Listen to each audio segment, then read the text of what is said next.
Salut la team, donc c'est parti pour une nouvelle vidéo et on démarre avec la victoire de Kerit Bajo lors du Japon Pro dans la catégorie 212 et par la même occasion il décroche sa qualification pour Monsieur Olympia 2025 sans réelle difficulté au vu des participants.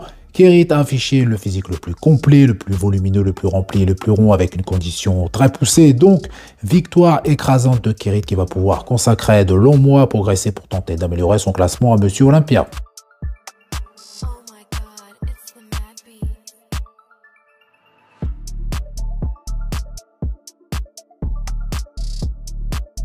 Info concernant Rubiel Mosquera qui concerne sa future première compétition pour la saison 2025, c'est pas de changement d'ici là, car malheureusement c'est souvent le cas et pour preuve, Rubiel n'a participé qu'à une seule compétition sur toute celle annoncée. Personnellement, je ne saurais plus dire le nombre exact de désistements de dernière minute et la dernière concerne le Prague Pro et selon les dernières informations, sa non-participation serait due à un problème de visa et c'était un réel problème également pour de nombreux athlètes même si les raisons des refus diffèrent. Depuis, Rubiel a signé un nouveau partenariat avec la marque Panatta qui sponsorise également Philippe ou encore William Bonac si c'est toujours le cas.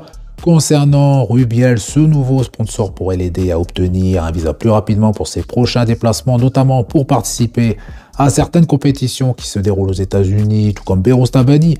Aux dernières nouvelles, Rubiel compte participer au New York Pro, ce qui veut dire qu'il pourrait éventuellement affronter Nick Walker ou Martin Fitzwater, mais également Michael Krizo, si toutefois il prend les choses au sérieux, car Rubiel a pour réputation de ne pas être justement un athlète sérieux. Donc à voir si cette information sera confirmée par Rubiel Mosquera et sa team, et si c'est le cas, j'espère que cette fois Rubiel sera sur scène pour défier certains top athlètes de la catégorie.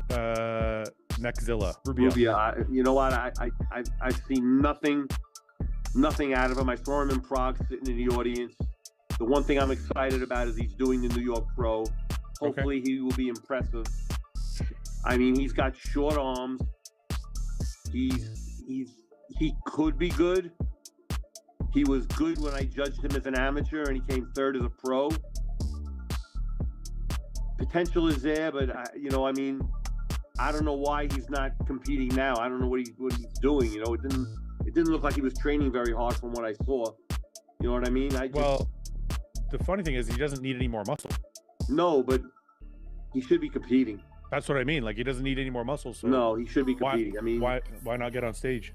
He looked great when he turned pro. It was 2 years ago in Prague. Update de Samson Dauda qui est actuellement off-saison et dernièrement il a partagé cette photo où il affiche un poids de corps énorme de 150 kg, ce qui se fait très rare justement dans la catégorie Open, tout en sachant que Samson ne reste pas sagement chez lui à manger, à s'entraîner, car à travers ses vidéos et ses stories, on voit que Samson ne cesse de bouger et ça ne l'empêche pas de continuer à manger, à s'entraîner pour améliorer son physique, pour participer à l'Arnold Classic US 2025 où bien évidemment il est le grand favori pour la première place. Hier, Samson a partagé cette vidéo où il montre son état de forme actuel, ce qui confirme que Samson est énorme, plus volumineux que jamais. Samson n'a jamais été aussi impressionnant, ce qui veut dire que Samson continue de progresser et il le faut si Samson souhaite conserver son titre de Monsieur Olympia, car Adi compte bien revenir à Olympia 2025 dans sa meilleure forme, sans bien évidemment oublier les top athlètes de la catégorie dont Derek Lutchford ou Martin Fitzwater. Donc bien évidemment, le fait d'être énorme en off-saison n'est pas synonyme d'être meilleur sur scène, car beaucoup de paramètres sont à prendre en compte, mais si Samson est encore plus complet à Monsieur Olympia 2025 en 2024 avec au minimum la même condition, il risque d'être difficile à battre, même s'il peut justement faire beaucoup mieux et Samson doit encore gagner en dureté et en qualité musculaire, mais avec uniquement un physique plus volumineux et une condition équivalente, Samson pourrait justement s'assurer d'un nouveau titre. I don't think so. Do you think Samson Not the way it is right now. Do you think Samson could be that guy? If Andrew Jack puts it together, I'd like to see those two together. Yeah, I think, honestly, potential-wise, those two are the best. Potential. Yeah. I'm not saying, you know, you don't know if Samson could put it together, you know, in the same condition and even better condition, because these other guys weren't at their best, some of them. Right. He's got to get better too. You know, it's very hard to be consistent year in and year. Nouvelle update de Stéphane Matala avec un poids de corps de 131 kg pour, je le rappelle, 1m78, Ce qui veut dire que son corps continue de réagir à son nouveau protocole et à sa nouvelle diète qui n'est pas excessive en termes de quantité si je la compare à certains top athlètes de la catégorie. Et je rappelle qu'une diète de bodybuilder pro est conçue pour optimiser la prise de masse musculaire et n'est pas faite justement, n'a pas pour objectif d'améliorer la santé. Pour revenir sur le physique de Stéphane, je pense que beaucoup vont être surpris lorsque Stéphane va monter sur scène dans quelques mois et je suis persuadé que Stéphane va en choquer plus d'un. Avec un physique qui sera extrêmement rempli, très épais, très rond, avec une très belle qualité musculaire. J'ai juste des petits doutes sur le fait que Stéphane affiche un physique aussi déchiqueté qu'au Portugal Pro, où il a remporté justement sa qualification pour Monsieur Olympia, classé physique. Donc son physique était vraiment impressionnant à tous les niveaux, avec notamment des séparations vraiment profondes, une peau également très fine et un volume musculaire présent, malgré son énorme fonte musculaire. Donc logiquement, Stéphane va présenter un physique plus complet en open qu'en classique physique.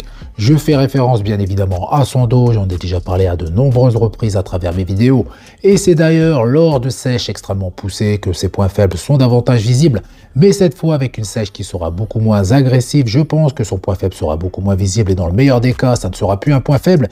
Et je l'ai déjà dit, mais pour moi Stéphane a de très grandes chances de se qualifier pour Monsieur Olympia 2025 dès sa première année en Open. Lorsque l'on voit certaines compétitions, le niveau n'est pas très élevé. Donc je souhaite le meilleur pour Stéphane qui n'a plus à se restreindre au niveau de la construction de masse musculaire qu'il va devoir perdre par la suite. Cette fois-ci, Stéphane n'aura plus à se soucier de devoir atteindre un certain poids car en Open, il n'y a aucune limite. Donc il va devoir conserver le plus de masse musculaire possible pendant sa préparation en étant aussi déchiqueté qu'au Portugal pour sa toute première compétition en Open en espérant qu'il conserve ce côté esthétique qu'il affiche sur scène.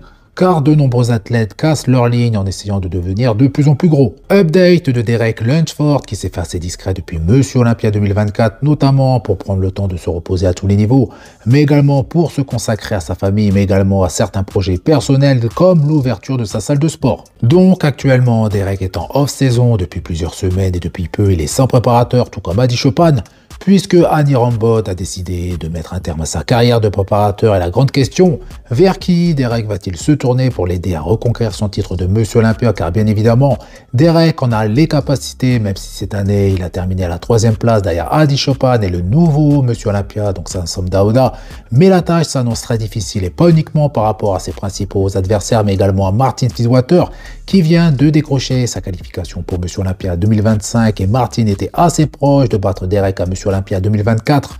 Donc Derek va devoir vraiment travailler très dur pour afficher son meilleur physique depuis ses débuts pro. Donc Derek va devoir laisser son corps se reposer après ses plusieurs mois de préparation, ce qui est pour moi le plus important car un corps qui est fatigué ne sera pas en mesure de répondre favorablement à la préparation. Donc dites-moi dans l'espace commentaire si pour vous Derek est capable de reconquérir son titre de Monsieur Olympia et vers quel préparateur va-t-il se tourner pour l'aider à reconquérir ce titre. Donc voilà, c'est tout pour cette vidéo. Donc comme d'habitude, je compte sur vous pour faire péter les pouces bleus, ça fait plaisir. Vous pensez également à vous abonner pour ne pas rater mes prochaines vidéos et je vous dis à bientôt. Salut!